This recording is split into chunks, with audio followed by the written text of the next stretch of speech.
Thank you, Mr. Chairman, and Director Wray, greetings from your home state of Georgia. Thank you. Thank you for your service.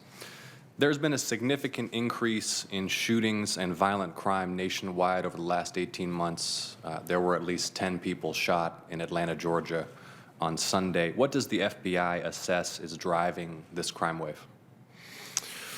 Well, certainly I am following the same trends you are with concern, not just in Atlanta, but in other cities around the country. I'm not sure there's any single factor that's driving it. I think it's a variety of things.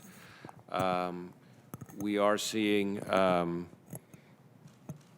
of it may be, the pandemic itself in its own way has had an impact. There are people who are maybe not at jobs or not, not in school or not otherwise available, and there's more potential for wrongdoing to occur.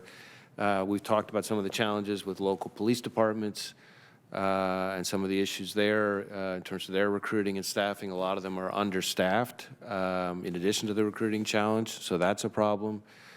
So there are a variety of drivers that we think contribute to it, but the violent crime problem over the last year, in particular 2020, is something that is a great concern and that we are very warily keeping our eye on. It doesn't get the same kind of headlines as some of the other threats we've talked about today, but as your question, I think quite rightly implies, it's a subject that's near and dear to the hearts of all the people we know back home. Yeah, well, with that many shootings in Atlanta on Sunday alone, this increase in violent crime is of grave concern to Georgians and people across the country. Will you work with this committee and my office to try to refine that assessment of the drivers of this violent crime wave? We'd be pleased to do that. I commend you for your interest in the violent crime problem back in our home state.